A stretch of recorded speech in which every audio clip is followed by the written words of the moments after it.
In this tutorial, we'll cover general trimming techniques, working in the timeline, and applying transitions. Let's get started.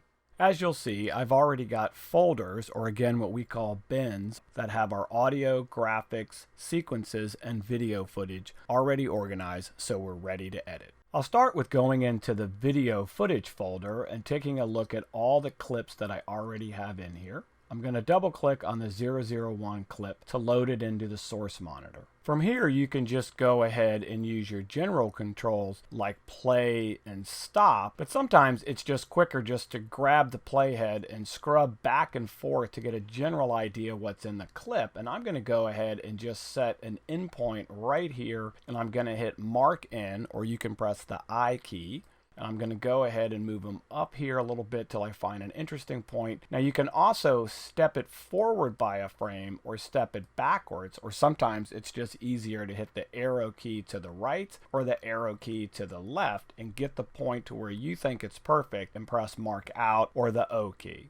The easiest way to set up your sequence is to drag the media from the source window into this blank sequence area. When you do this and you drag and drop, you'll notice that Premiere Pro already set up the timeline with the correct frame size and the correct frame rate to match the clip from the source window. This also works if you drag and drop from the project bin into a blank sequence area. You'll notice that when we drag the clip to the timeline panel area to create the sequence, that it actually named the sequence for me. You can quickly change this just by clicking on it, hitting the delete key to name it hoverboarding, and then click out of it, and you'll notice that it renamed the sequence for me.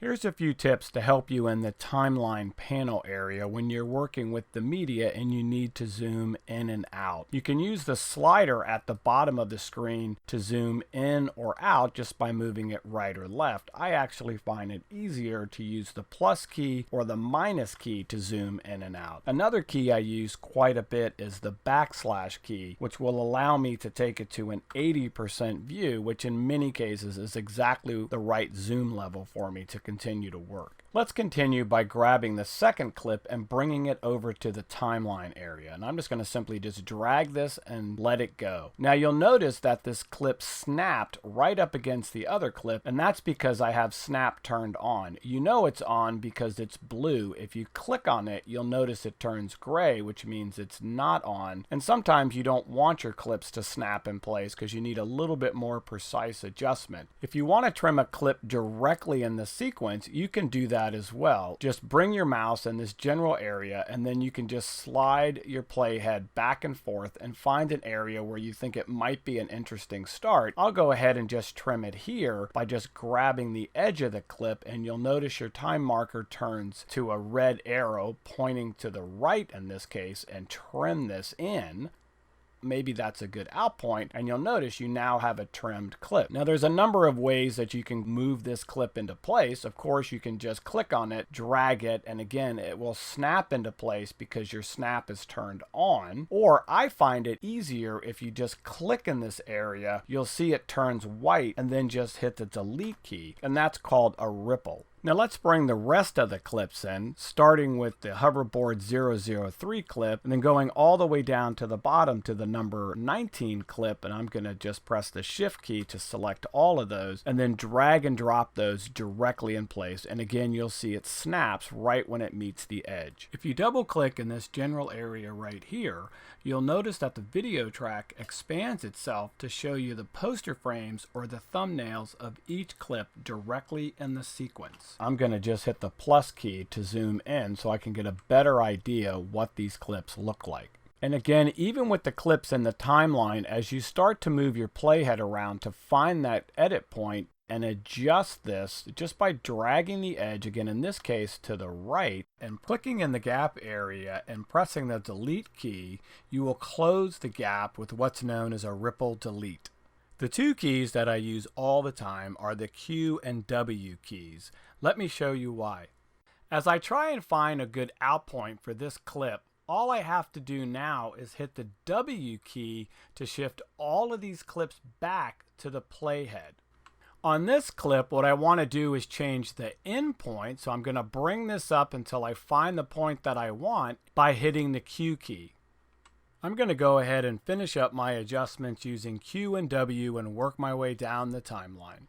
Let's go to our audio folder and bring some audio in just by simply dragging it to the audio track. I'm going to double click in this area to expose the waveforms so I get a better idea what the waveforms look like, which are really going to help me edit. You will find that even starting with audio is a really great way to start your editing. Let's play this back and see what it looks like and sounds like so far. I'm going to press play in the program monitor, or you can press the space bar to start and stop.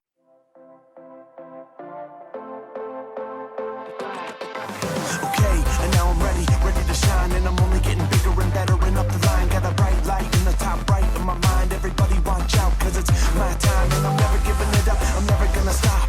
I'm never giving it up and gotta be top, and I rock before I thought to ever drop. This is a piece of my mind, a cakewalk. Everybody put your hands up. Everybody say super, man. Everybody put your hands up. Now this is a really great start, but I did notice a number of areas that I'd like to adjust. So let me show you what I thought I needed to adjust. And let's take a closer look on how to do that. You'll notice that when I move my playhead, you'll hear it scrubbing the sound.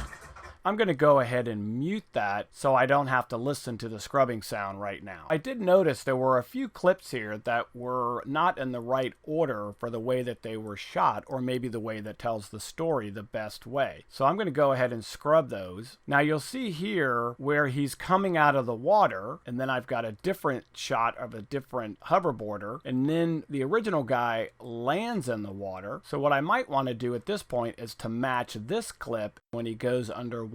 What's the quickest way to do that? I'm going to start by hitting the padlock, locking my music track here, keeping it from changing as I edit. The diagonal lines tell you that the track has been locked. I'm going to go ahead and zoom into this just a little bit. And you see my 3 clips here, and all I have to do to change the order is make sure the clip is selected, hold down the Command key on Mac or the Control key on Windows, and simply just drag it to the left, and you'll notice these teeth pop up to help guide me. And all I have to do now is let it go, and these 2 have now switched positions. One thing to point out is you do want to make sure that your snap is actually on. I'm going to turn it off just in case this happens to you. If I go ahead and move this by holding that modifier key down and I get it very close to the edge and I let it go, you'll notice it left this small area here. By having the snap on, it'll help you snap that to the other end so that doesn't happen. So I'm going to go ahead and undo that to put that back and turn my snap back on. So at this point, I might just want to double check that my clips are in the order that I want. I can go ahead and check this clip. That looks great. It's the same guy under here. And then I can go ahead and just see that all of this scrubs exactly the way that I want it. Let's go ahead and see what this looks like with the audio on. So I'm going to go ahead and click on the mute track button and turn that off, and then wind this back a little bit and just see how it turns out. Piece of my mind, a cakewalk. Everybody put your hands up. So I instantly see that right there he says, everybody put your hands up, and you'll notice his hands aren't up yet. And I know that there's a scene there where his hands are actually already up. So now I need to adjust that clip so it matches the audio. What's the easiest way to do that? You'll find a tool over here called the slip tool, and it's really easy to use. All you have to do is select the slip tool and make sure that your playhead is exactly where you want to make the adjustment, and then you click on the clip and you just drag it right or left until you see exactly where you'd like him to start. So you see his hands are in the air about right here. Now that appears to look pretty good. Now let's bring the playhead back here and see how we did. Everybody put your hands up. Everybody say super, man. And I think that looks pretty good. And finally, let's add a transition at the beginning of the clip to fade in from black. As you'll see in my project panel area, I have the double arrows, which are indicating that I have more panels to choose from.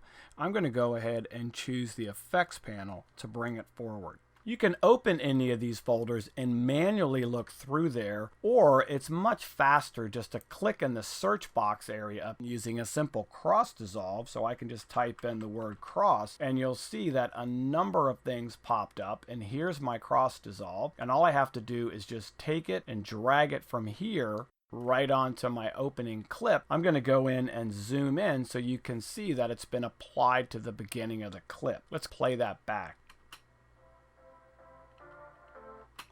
Now that looks pretty good, but if you want it to be longer or shorter, all you have to do is take your pointer, click on the cross dissolve, and then you can grab the edge of it and make it longer or shorter depending on how much you want to change the duration. I'm going to make that a little bit longer and see what that looks like.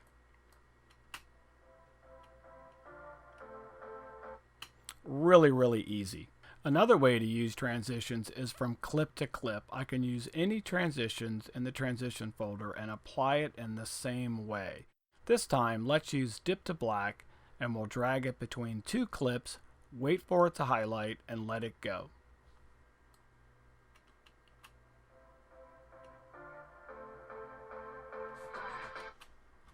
And at this point, we've got a great looking timeline, and we've got a pretty good idea on how to use some of the general trimming tools, as well as working in the timeline and finally applying transitions.